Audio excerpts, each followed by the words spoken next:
She has more than 25 titles to her credit in literature, spirituality, history, biography, and social values. I would like to welcome you, ma'am, to address us.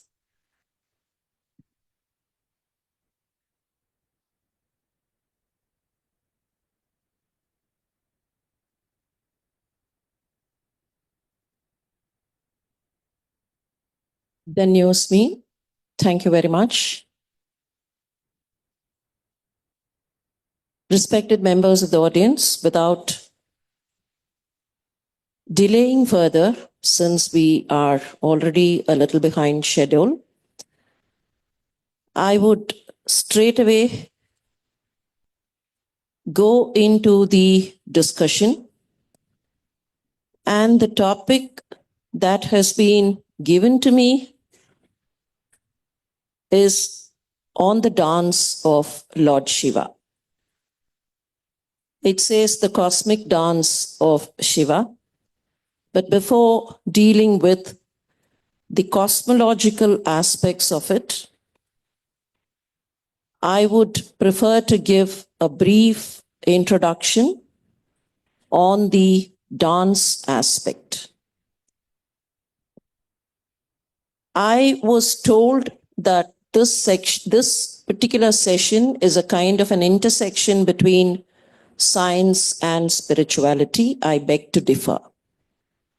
I beg to differ because there is no intersection between science and spirituality. I personally believe that science and spirituality are the two sides of the same coin. You break the coin any number of times, you still have two sides, and the two sides cannot be exclusive without the other. With that introduction, let's get into the discussion. And pardon me that I have some of these slides where the material is exhibited in Tamil also because I had to work on the slides which I had already prepared for some other session. Now we look at Lord Shiva as a dancer. One of the regular questions that I have faced is that Nataraja is more a kind of a creation of South India, and there are not many references of Nataraja in Vedic literature. Probably the South Indian Nataraja was more a kind of a bronze creation by the Chola kingdom. We do have Vedic references of the dancing god. I would not tread much into it, but then let's look at this dancing Shiva. Can a god dance? You know, he is dancing. He has no other work. Aur kuch kaam to nahi hai kya? He is dancing all the time. Why? Here is a statement from Friedrich Nietzsche, who said, I would believe only in a God that knows how to dance. You know, he said, God cannot be existent if he or she or whatever that God is does not know how to dance. And the only kind of piety of a devotee, the only kind of divine service will be towards a dancing God. And we have any number of names given to this dancing God of ours. Nataraja, Natesa, Nrityeswara. In Tamil we call Ambalavana. Ambalam is the, the space or the stage or the dais. And then he rules the dais. So he's called Ambalavana. The Sabha, he is the Pati of the Sabha. He is the Nayak of the Sabha. So Sabha Nayakam. Sabesa, he is the Isha of the Sabha. And then in Tamil, we have a very a kind of weird name. It says Mandradi. Mandru is the dais and he is dancing on the Mandru. So he becomes Mandradi. He is Kutan. Kutu is dance. So he becomes Kutan or Kutapiran or even Kutadi. No, the colloquial parlance of Koothadi is to say somebody who's not very clear, somebody who's confused, and somebody who goes here, there, everywhere. But then Shiva is very famously referred to as Koothadi in almost all Tamil literature, ancient Tamil literature. And where do we find this earliest representation of a dancing god? In temple arts. He is, of course, referred to in ancient literature, literature of the 2nd century, literature around 40 Common Era. You do find lots of references about the dances performed by a dancing god. Silappadigaram, an ancient Tamil epic, talks about 12 forms of dances, of which at least 4 or 5 are performed by Shiva on a regular basis. But then where do you find a visual representation, an iconic representation, a representation in sculpture? There is a small village called Siyamangalam in the Tiruvannamalai district. People might have heard the name Tiruvannamalai, which is very famous for the god in the form of Agni or fire. And in one of the stambhas, in one of the columns of the temple, we find this representation. You find the god is dancing, and then there is someone else who is a percussionist, probably Nandikeshwara, sitting besides and then adding rhythm. And you also find another devotee on the other side, like, trying to pray with an Anjali Hasta, and a snake there, a snake under the feet. The usual explanation given to this particular sculpture is that this is what is called a Bhujanga Trasa dance. Trasa will mean something like a fright or fear. So the snake kind of challenged the dancer, and in that fright, the dancer started dancing, which is a very shallow explanation of later times. Bhujanga Trasa indicates the Bhujanga is being kind of put into fear. The snake is kind of told, be careful, you can't be wagging your entire body, not wagging your tail, because your entire body looks like a tail. You can't be wagging it. You would have to be careful. And what is this Bhujanga Trasa? Let's look at the iconography here, and then we'll go to the details of it. You find an Agni Hasta there. The depiction is that the particular dancing god has 4 hastas. On the right side, the upper arm, it is a Agni Hasta. It holds a pot of fire. And then on the left side, you find the upper arm is holding a Parashu or an axe. So it becomes the Parasu Hasta. And the lower arm on the right side is kind of, showing a mudra, which is usually called the Abhaya Mudra. Don't fear, I'm here. So it is a Bhaya. It's trying to eradicate the Bhayam or the Bhiti. And then you find one other Hasta, which is the lower left one, which is kind of hanging down. Since it's hanging down, it's called the Dola Hasta. And then the snake under the foot, it's called the Bhujanga Trasam, and you find the percussionist there. Now, what does this indicate? This is a kind of an indication of a god who performs every activity of the universe. Every movement of the universe, every activity of the universe is being represented in this particular icon. How is it done? We'll come to it. Now, generally, dance is associated with some kind of activity.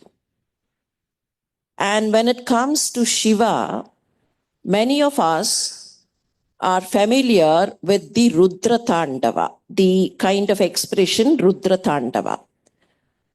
So much so, in these days, if someone is angry, you immediately kind of give this term and say, that person is angry and he is performing a Rudra Tandava. Even if our Venuji is just calling people, in a very loud voice, then we kind of say, Venuji is there, he is doing Rudra Tandava, he is angry. Unfortunately, Shiva's dance is not associated with anger alone. Shiva's dance is associated with every single emotion of humankind, every single movement of the universe, and every single activity of not only mankind, but the entire universe. And we call this dance as the Ananda Tandava. It is not Rudra Tandava, it is Ananda. When it becomes Ananda, it's ecstasy, it's bliss. And why would one be ecstatic? It's a very simple logic, a simple means of psychology. If you are in a position to complete all the activities that you designed to do on a particular day, you are supposed to be doing some 4 things. You're supposed to be reading 1 chapter, or you're supposed to be writing something, or you're supposed to be kind of, presenting something. There are 4 things. Just for example, 1, 2, 3, 4. If on a particular day you're able to complete all your 4, whatever is destined for the day, you become satisfied and you become happy. Now here is Shiva doing all the activities that he is supposed to do. And what are those activities? He is supposed to be doing 5 krityas. I would be skipping some of these areas for paucity of time. However, the last line, if you see, it talks about 5 krityas. And the Ananda Tandava is also called the Panchakritya Natya or the Panchakritya Nrityam. And what are these 5 krityas? One, of course, is Srishti. He would have to create the entire universe. For deliberate reasons, I'm kind of retaining the so-called Indianish or the Bharatiya names and not going to the English equivalents. I do not believe the English equivalents convey what they have to convey. Srishti. So 1 is Srishti, 2 is Sthiti or protection, 3 is Samhara, and Samhara is not destruction. Samhara is removal from there. Removal from there. For the benefit of my younger colleagues here, I want to destroy this. How do I do it? I want to destroy this. How do I do it? I put it in fire. If I put it in fire, it will not remain in this form, but then it will get transformed into something else. I take a huge boulder, keep it there and break it. It will still go into pieces. It will be in some other form. It will not be in this form. So Samhara is not complete destruction. You cannot destroy anything. It goes into a different form. Probably it gets reunited. The molecules, my chemistry colleagues will know, the molecules get reunited in different forms and create, the atoms get reunited, the molecules get reunited, they create something else. So destruction is not the word for Samhara. Of course, he does Srishti, Sthiti, Samhara, and Tirodhana. Tirodhana is what is called concealment. Now, all of us know anything that gets created will have to be one day destroyed. All of us know. All of us have this knowledge. But do we really feel it? And if we start feeling it, we would not be performing our everyday activities. If Brahma was told or realized, not that he did not know, but if he had realized that everything will come to an end someday, he would not do his Srishti activity. He'll go sit in one corner and say, come on, yeah, whatever I create today, you're going to destroy them someday. So let me not do. And Rudra will sit in one other corner. He'll say, I will not destroy anything because everything will be reborn. So I will not do that. For these activities to go on, you require that feeling of concealment or what is called Maya or what is called Thirodana or Thirobhava. So the God, the ultimate Parampurul or the ultimate Paramatma will have to perform Thirodana also. And the final will be Anugraha, where the Jivatma is bestowed the Anugraha and the Jivatma merges or goes to the feet of the Paramatma. So these are the 5 Krityas which have to be done or which have to be activated, and you find Nataraja performing all the 5, and that's why he's called Panchakritya dancer. The right upper hand, you find a slightly different image of Nataraja from the first image we saw. That was a primeval image, and subsequently during the Chola regime, this image was developed, and that is why we still say the Chola bronzes. This, of course, is not a bronze, it's a wooden sculpture. And you find on the right upper arm, you have the Damaru or the instrument which makes nada. We call it the Damaru or the Udukai, and it creates nada. And on the left upper arm, you have Agni. On the right, of course, the Abhaya Hasta. On the left lower arm, again, a Dola Hasta. And there are only 2 legs contrary to the 4 arms. One is lifted, the lifted leg, and one which is anchored on another image on a dwarf who is lying there. The anchored image. Now, what do these indicate? Damaru indicates Srishti because everything comes from Nada. Agni, of course, indicates Samhara. Between the 2 is Abhayahasta, which indicates Sthiti. And the anchored leg indicates Thirodana. The one who's lying underneath, on whom the leg is kind of anchored, is called a Muyalaka. He's called a Muyalaka or he's called the Apasmara. Muyalaka will indicate ignorance. The ignorance and the arrogance and the ahankara of the jiva. So the Lord stamps on the ahankara and dances over. And the snake is seeking protection. We saw about the Bhujanga Trasa. Now Bhujanga here indicates once again the jiva. The energy of the jiva is indicated by the form of a snake. There would be people who would have heard something about the Kundalini. You might have heard something about the Shakta Tantra. Those from Bengal area will know about the Shakta Tantra. Both in Shakta Tantra and in Shaivism across the country. Not necessarily the South Indian Shaivism, but even in the Veera Shaivism tenets, you find the Kundalini is kind of raised up and the Kundalini is merged on the Sahasrara, which is the 1,000-petal lotus. It's kind of taken up and merged.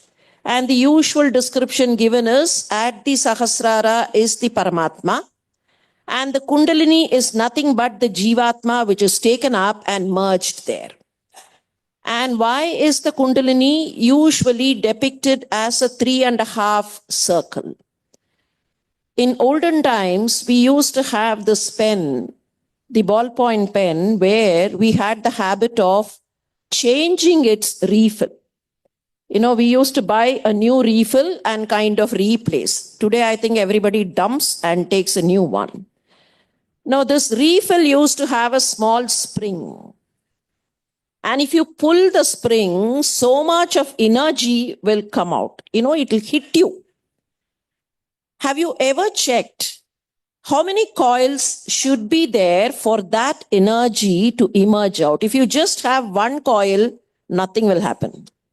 1.5 coils, nothing will happen. A minimum of 3 coils are required for energy. And the energy of the soul, which is the Jiva Shakti, is kind of kept coiled. It's a depiction. It's a symbolic depiction. It's an allegorical depiction where the Jiva Shakti is kept coiled in the Kundalini at the Mooladhara, and this Jiva Shakti is raised up to merge with the Paramatma. And there are places, when you coil up something, you find the next symbolism. Like these are all allegorical representations. So in one place, it could be plain statement of a Kundalini, but the regular, sir was talking about the Katapayadi. In Katapayadi and other systems, you have some kind of a reference. If you want to say 7, you will find in most of this, if you want to say 7, you will find that particular work will not say directly 7. It will say Saptaswara or it will say Swara. And you will have to deduce there are 7 Swaras, so this is 7. And it will talk about the diks or the directions, and a reference to 8 will be there, the Ashtadiks. Similar to that, when something is coiled, it's referred to as a snake because the snake usually remains coiled. And that is why the Jivatma is usually shown as a snake here, and the snake is seeking protection from the Paramatma. You can see it is close to the Abhaya Hasta. It's kind of seeking protection, and the Abhaya Hasta says, don't worry, I'm here to save you. But what's more important to us, apart from these 5, and the lifted leg, we saw here the lifted leg is indicative of Anugraha. So the 5 Krityas are being performed, and Shiva is at peace, at bliss, because he is able to perform all the 5 Krityas, and he is so balanced because he has completed his responsibility. And what catches our attention in this image is that the matted locks. The matted locks, if you look at the matted locks, you get a feeling that the locks are dancing. When he's dancing, the locks will have to move. But then if you look at the entire image, you find it's a kind of a static image and there is no dynamism. It's a very unique combination. You do find a static image, but then if you look at the individual portions, there is so much of dynamism there. The locks are dancing, and you find even the Agni is kind of depicted in such a way that the Agni is not standstill, but it is still glowing. And this is what caught the attention of the physicists. I'm thankful to that introduction given. You were talking about classic physics and quantum physics and particle physics. This imagery caught the attention of the modern physicists or scientists, as we call them.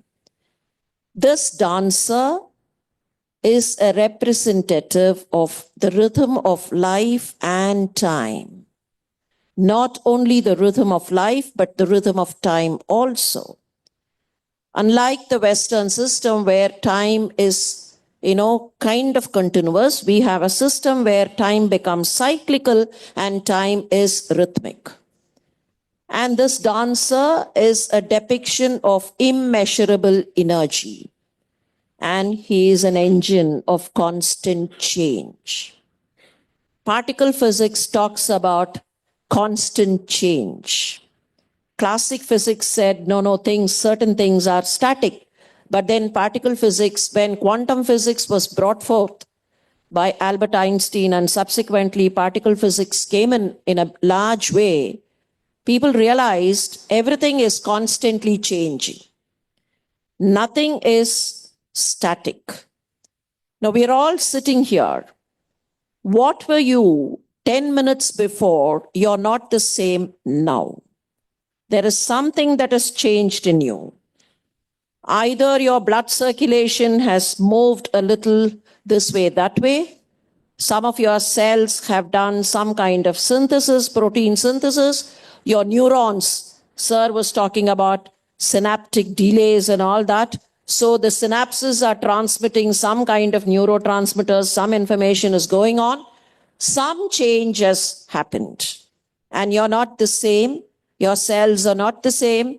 The universe around us is not the same as it is at this moment from what it was 10 minutes ago. So there is a constant change happening. And believe me, dance is the best way to depict constant change. And that is why this imagery is taken as an embodiment of all the physics that universe can give us. Nataraja, the dancer. Unfortunately, the world did not know about Nataraja except for the references to Nataraja in Bharatiya literature. There was a person by name Ziegenbalg who in 1713 wrote many things about the South Indian iconography and South Indian deities, but he just made a passing remark saying, Nataraja is one dancer. And then Abbe Dubois in 1825 said, there's nothing specific about the imagery of a dancing god. It took this particular person to whom we owe most of our knowledge about the philosophy behind a dancing god, Ananda Kumaraswamy. Ananda Kumaraswamy was the first Indian curator of the museum at Boston. And in 1912, he did a lot of work and wrote about the dance of Shiva in a journal called the Siddhanta Deepika. Subsequently, he published his essays, a collection of 14 Indian essays. Of course, this is a recent edition of the same book. The old book is something different. And the Dance of Shiva and 13 other Indian essays by Ananda Kumaraswamy. Before we go to what Ananda Kumaraswamy said, Ananda Kumaraswamy hailed from Sri Lanka. Before we go into the details of what Ananda Kumaraswamy said, I have a question for my younger audience here. Why should a god be depicted as a dancer? As I asked you earlier, does he not have any other job? He is so happily dancing. Is it for entertainment purposes? Why is a god shown as a dancer? Don't give the same answer that I gave you because he is performing all the Panchakrityas. The Panchakrityas, anyhow he is performing and you can depict him in any other form. It doesn't have to be a dancing god. Why a dancer? Let's look at the image here. Do we know which sculptor or which painter created this painting or sculpture? Do we know? We don't. And would it stop us from, looking at the image and appreciating its nuances? Raja Ravi Verma is no longer with us, but then we do look at Raja Ravi Verma's paintings and enjoy. Okay? And let's come to this.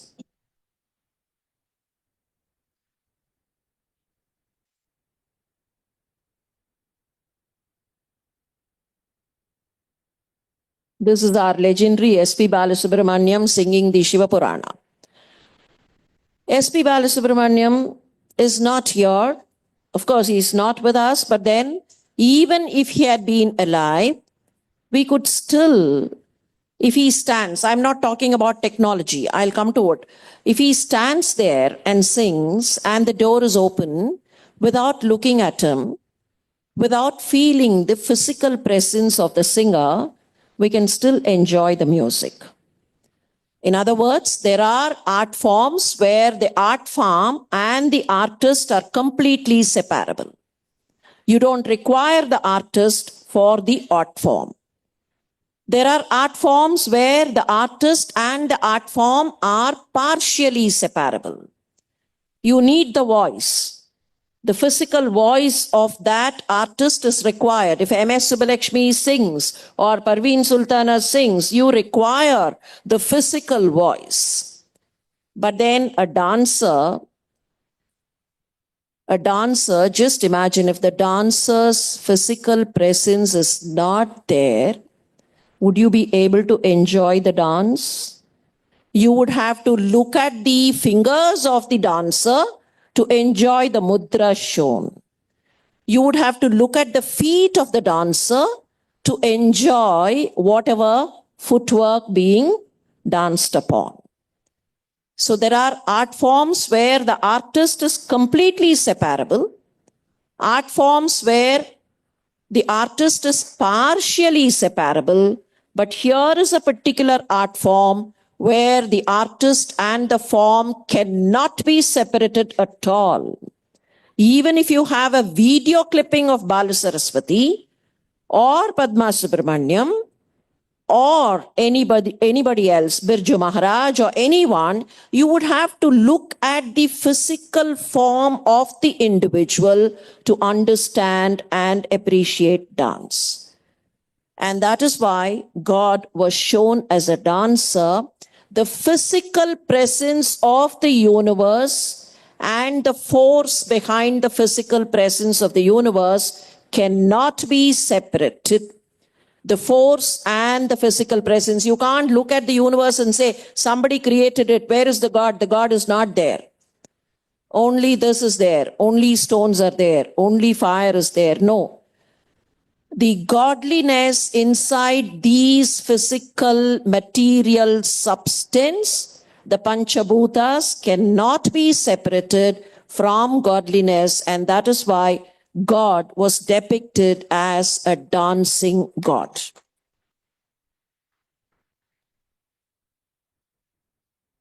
And this is the reaction of Aldous Huxley after Ananda Kumaraswamy explained the symbolism of Nataraja. Ananda Kumaraswamy said, Nataraja represents all the moments of the universe. All the moments of the universe. And Albert Einstein very famously stated, I was not able to understand all the moments of the universe until now. Looking at this icon, I'm able to understand that the universe is bubbling with movements and activity. And Huxley said this, the whole thing is there. And that's what? The whole universe is there in Nataraja. You cannot separate the dancer from the dance. The whole thing is there, you see.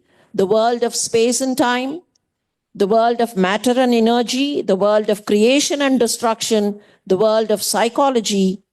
We in the West don't have anything remotely approaching such a comprehensive symbol, which is both cosmic and psychological and spiritual. And this was in 1961. Nataraja, the symbol of balance. There was a lady by name Alice Boner. I would not go into the details. She came with Pandit Uday Shankar's troupe to India. She preferred to live in India and subsequently lived at Varanasi and died at Varanasi. You still have the Asi Boner or Asi Sangam Museum, which is in memory of Alice Boner. She lived in the Asi Ghat. So many times people in those days used to refer to the Asi Ghat as Alice Boner Ghat, because she lived there. And she did a lot of research on Nataraja and the dance of Nataraja. And she gave this, deduction. She said, can you see those red lines? I'll summarize the whole thing. I'll not go into the details. Can you see those red lines? Those red lines A, B, and C are lines of diameter. at 6 o'clock position, at 8 o'clock position, and in between the 6 and the 8 at the 7 o'clock position also, I've shown the line B. Now, these lines, which are lines of diameter, will determine the position of the limbs. You can see there, the legs, the hands are all parallel to these lines of red. But then there are also other lines, yellow lines and blue lines, and those lines will depict the entire orientation of the image. And what surprises the image that we see here, what surprises us in this image is that Shiva is dancing, but then there is no tilt in the orientation. He is dancing with one foot up, and there is still no tilt in the orientation, which means it is a balance of time and space. And she also said, since the entire Nataraja image is on the Shatkona Mandala, you find there is a fusion and interdependence of the masculine and feminine aspects. Now you find two images on this side. To your right, you find two images. See the lower image. See the way the leg is lifted up. That is not a feminine lifting up. It's a masculine. The man is able to lift it up much higher. But then see the other image where the leg is kept a little down, which is a feminine way of lifting up.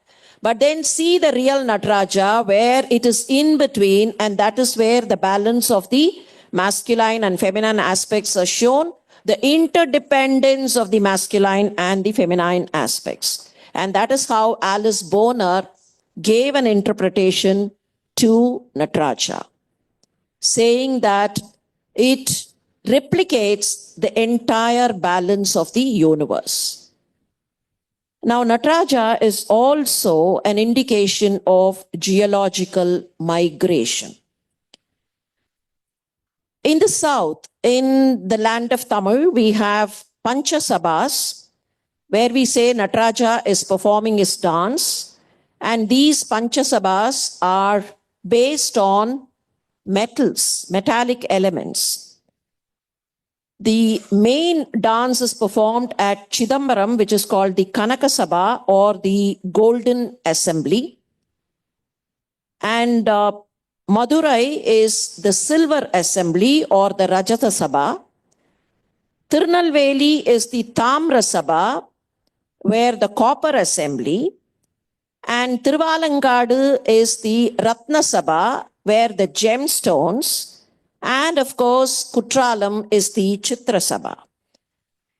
Now, this is not plain statement of, somebody wanted to just say, adorn the god, and they talked about all this. This is not plain olden rubbish. This is not plain olden, some kind of Pati Kadai or Tata Kadai just because they wanted to say something. There is so much of anthropology behind it. There is so much of science behind it. There is so much of geology behind it. And why? Now, where is Chidambaram? Chidambaram is on the banks of Kollidam. I think someone was talking about Kollidam and all. Sir was talking about Kollidam and all that. Kollidam, Kaveri contains the ore of gold. And that is why that area is the golden belt, and it becomes the Golden Sabha or the Kanaka Sabha. Vaigai, which is the river on which Madurai stands, has the ore of silver, and that becomes the Rajata Sabha. And the whole world knows Tamravarni is the belt of copper, with so much of hue and cry about copper industries there. And Tamravarni is the Tamra Sabha at Tirunelveli. And Tiruvalangadu is the gemstone area. Why it becomes the gemstone area is because if any of you had visited Tiruvalangadu, you will know it's so hot. It's old mountain which has got submerged, and it's turning into fossils. Some fossils have been unearthed in the Tiruvalangadu area. It's so hot. You just cannot tread the area. You get that kind of radiation. And and something to do with gemstones. Gemstones make their appearance as more and more things get plunged and fossils come out, and that becomes Ratna Sabha. And so much so to the wisdom of our ancient forefathers who thought of all this and gave the names. Now I'll come to another thing. What do I mean by saying geological migration? Apart from these 5 sabhas, again in the south, we talk about Shiva performing different types of dances. And by this, Tamra Sabha is where he performs the dance for Srishti. For those of you who might be interested, the form of Nataraja will vary a little in these dances. In the sense, the Muyalaka will have his head down when his ahankara is completely subdued. But in the Srishti dance, he'll be looking up because that's the start of creation and ignorance will have to be there. It cannot get subdued. So the Srishti dance is performed at Tamra Sabha, Sthiti dance at Tirupatur, which is near Madurai, Samhara at Madurai, and the Cosmos, and Anugraha is at Trivalankadu, which is the gemstone area. And I've just marked 4 red dots to indicate the southernmost is Srishti. Then a little up on the right, you find the Sthiti, Samhara to the left on those 2 dots, and high up close to Chennai is Anugraha. Now, what is the importance here? Those of you who might have done some research in anthropology would know there was a Gondwana land. The Gondwana land split to become South America, Africa, the Indian plate went and hit the Laurasian plate, and Australia separated off. All that from plate tectonics. If you notice, the southernmost is Srishti. That was the cradle of human civilization. So Srishti started at the southern tip of the planet and slowly everything migrated. The ultimate is the Anugraha, which is at the northern area. If we go into the details of it, we'll lose time. So those of you who are interested could probably get into that. Nataraja, the embodiment of physics, and that's what my good friend was referring to. Ian Crawford, a professor of planetary science and astrobiology, his definition of Nataraja was this: represents particle physics, entropy, and the dissolution of universe. And what is entropy? General trend of universe towards death and dissolution. But then this degradation of matter and energy, you know, when you say entropy, you tend to think everything is orderly at some stage and it keeps on getting disintegrated. Slowly it gets dissolved. But what is the end product of entropy? Now let's take it this way. 10 things are kept in a room. You lock the room. Don't do anything. Just leave it for 50 years. What do you expect? Whatever you kept inside slowly got disintegrated. It might have lost its form. It would have fallen down. It would have broken down or whatever. And it would have broken down. We imagine it will be in tatters. But leave it for 1,000 years. Leave it for 10,000 years. Leave it for 100,000 years. What will happen? All these will get transformed into molecules which are almost similar. So entropy is a phenomenon where there is a general trend towards dissolution, but at the end of it, degradation of the same matter and energy will lead to a state of inert uniformity. And what do we talk about the dancing Shiva? He is dancing from energy. He is dancing. The energy slowly subdues. And at the end of it, everything will go into that dancer and everything will dissolve. And that we call as Udi or Pralaya or the end of everything. So this is a principle of entropy which is shown, and it starts from energy, from the core of energy, it blossoms, and ultimately it dissolves.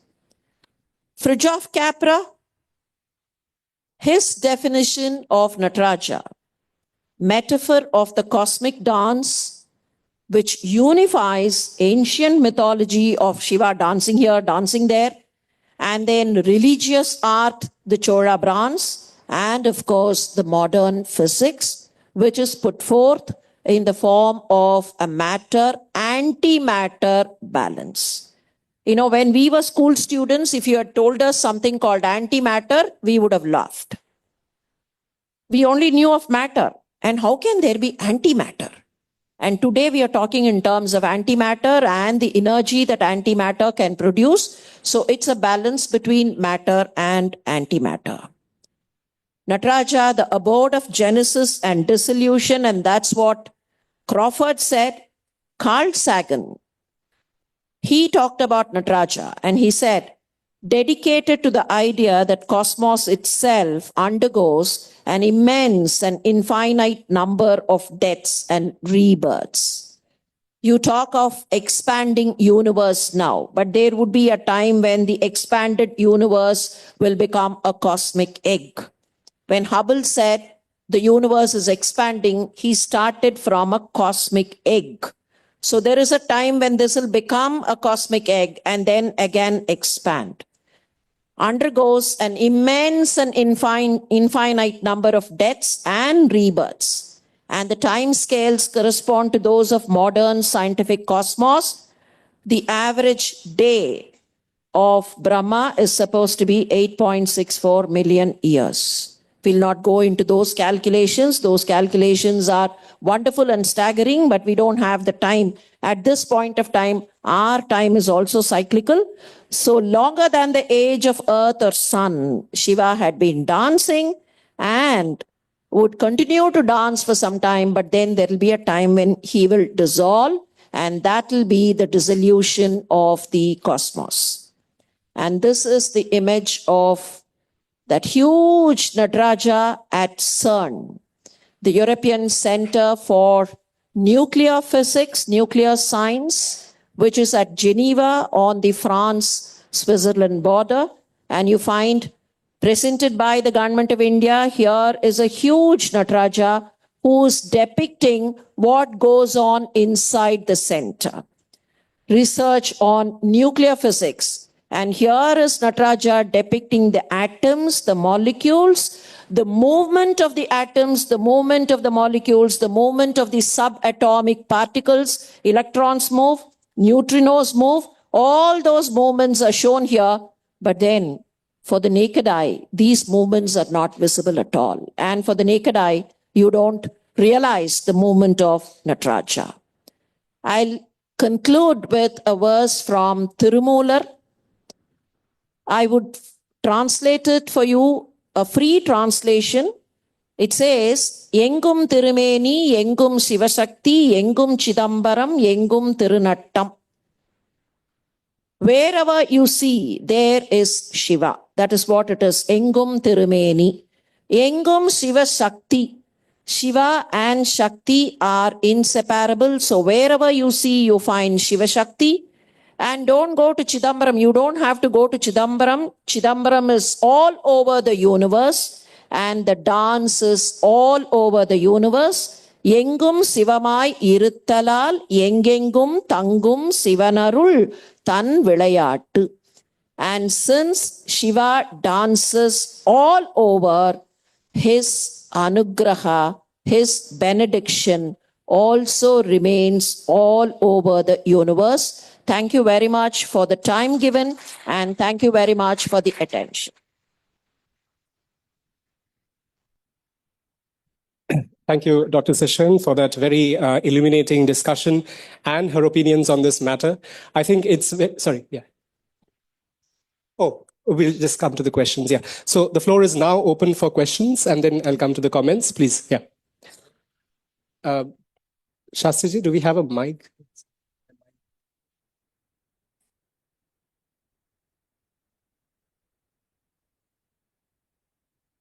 Oh, अच्छा नहीं है ना? Just one question. ठीक है, एक question.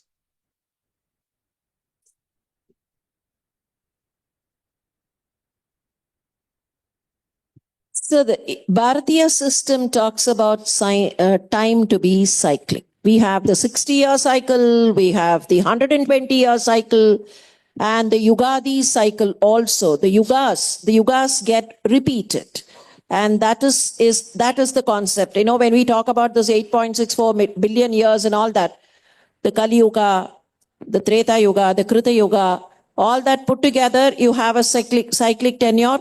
Brahma's lifespan is 100 years of that calculation, and then it closes and then restarts. So that becomes a cyclic unit. Okay. Thank you, sir. Yeah, we're running a little short on time. Sorry, sir. We're running a little short on time, so we'll just move ahead. Probably we'll have a discussion on the personal level. It'd be great to have a during discussion lunch. after this. Yeah. So I think it's very important to highlight the need for clarity and carefulness here, I feel, because it's very easy to join the dots and not necessarily on the basis of rigor. So just wanted to highlight that because you mentioned about a few things with respect to particle physics, but otherwise it has been a very illuminating discussion, and I hope that this will lead to younger minds out here and all of us engaging with you and on this topic as such. I would like to now invite Dr. Ramesh Shrikondaji, who's Director of SPA Vijayawada, to please facilitate, ma'am, with a memento. Please give a round of applause.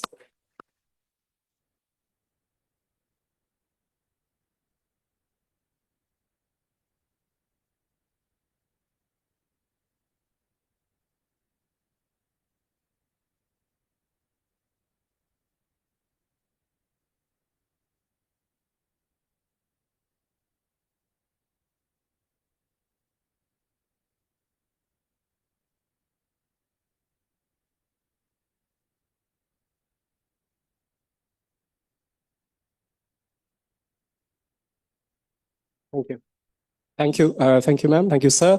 Now we'll be going for lunch. So if you would like to join us for lunch. Yeah. Yeah. एक minute सभी थोड़ा बैठिए थोड़ा for एक minute please be seated. After this actually due to